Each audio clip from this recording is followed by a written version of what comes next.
my number one tip, number one, most important, which is easy to do and you can do anywhere, is to breathe. Now you're probably looking at me like I'm a crazy person. I breathe every day. Well, there are studies out there that show that we only use 5% of our lung capacity, 5%. So most of us actually aren't breathing properly. And I had to learn how to breathe. I studied some meditation, I did a lot of yoga, and I watched a lot of YouTube videos, and I learned how to breathe properly. And once you know how to do it, it can be a pretty simple step. And what I suggest is that you ritualize this. Actually, anything that you really want to take on from today's video, ritualize it.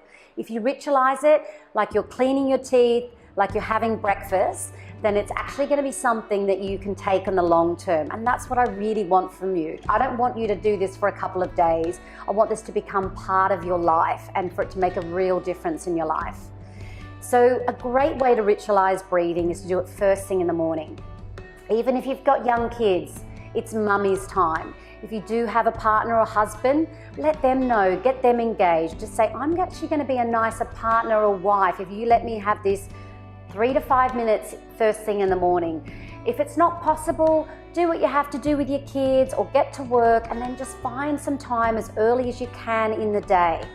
If that's not going to work in the long term, do it last thing at night, and we actually all can do that. So there's no excuses. There's always going to be a time in the day you can do this.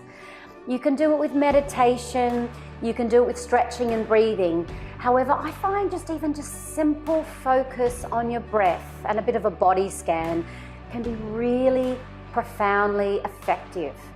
So many of us don't spend that time just sitting and being still and being with ourselves. We find it really uncomfortable. We want to fidget and move, and we want to be off, thinking about our day and getting into all of our plans. I really encourage you, even if it's a round of 5 breaths, to do this. And in the long term, you'll find it really makes a difference. And what I've noticed in the long term is that I do it in the car. Whenever I can find a few spare moments, I really like to do this type of breathing.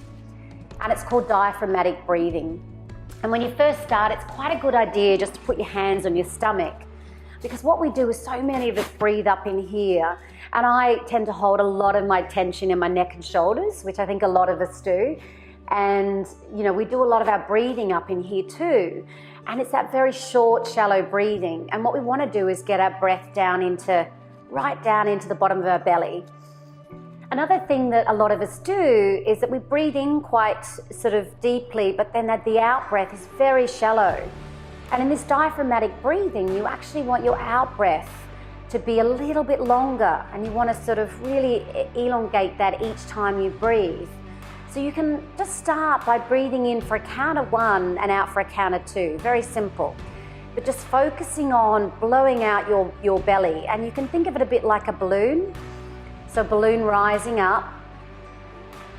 And then as you breathe down, you're breathing in that air to the balloon and really breathing it out. And you can sort of practice a little sort of visual sort of circle. I find that can be quite effective. And this is one where you really want to let your belly flop. So sometimes it is good to do it, in the privacy of your own room. But you want to really breathe it in.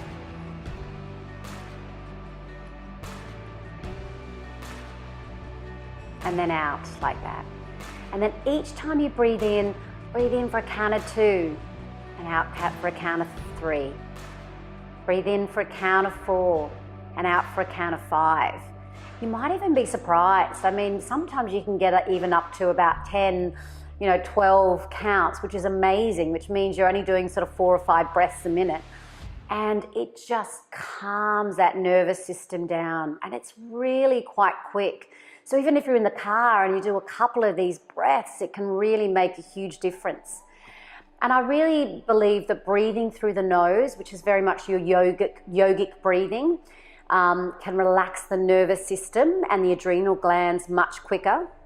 However, in those first few breaths, it can be really effective by just breathing out through the mouth in a really sort of powerful way, and even maybe visualizing. So I can breathe in a color that I really love, and if, for instance, if I'm not communicating something that I really want to communicate, I breathe in some blue color into my throat, which is the, the throat chakra, or I might breathe in purple, which is my favorite color. But on the out breath, dispelling all that stale, gray, dark energy, really breathing it out like smoke and thinking about that problem. And sometimes putting a mantra, and I would say that's probably my second tip anyway, is to have a mantra or affirmation that you can have that really personally relates to you and inspires you to be positive, but also relaxes you, of course. So it could be something like breathing in calm, letting it all go. And even on that out breath, it could be letting it all go. You know, you might want to say it out loud, or you can say it internally, but you're really visualizing that. Breathing in that beautiful color of blue, green, purple, whatever color you love. Pink's a great color too, fuchsia pink. And then breathing out that gray, stale air. So, I feel calm, letting it all go. And that can really be, more impactful using those lovely, beautiful words. And you can even make it very specific. So letting go of this stress about our house move, which we currently have going on, or, letting go of my monkey mind, even just something like that, because we all have it, whether we deny it or not. Sometimes we're causing the stress ourselves. It doesn't actually exist.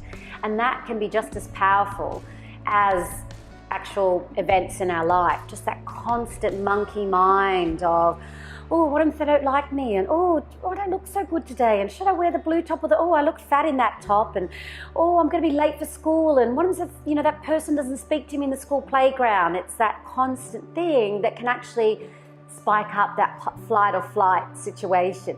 So even just doing this can just slow it out a little bit so that you get a little bit more clarity and just a little bit more fuzziness in that part of the brain where you're like, what was I thinking about anymore? Can't remember.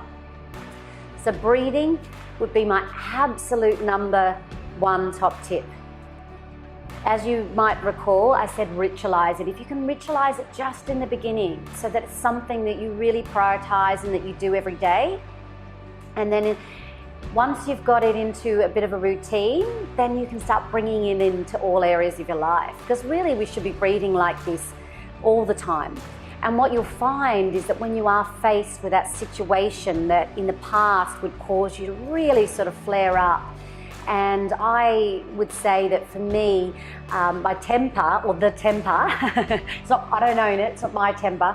Having a temper has always been something for me that I had to really sort of, work on. And I find now that I'm much easier to settle, and I don't even get to that stage. Just breathe. Just breathe. Just breathe. Everything sort of seems to be okay. So I really encourage you to make it a ritual, make it a routine, and then you'll find that it's much easier in those situations to get to that place. You remember, you're like, oh, that's right, breathe. So I hope you like that tip. That's my number one tip.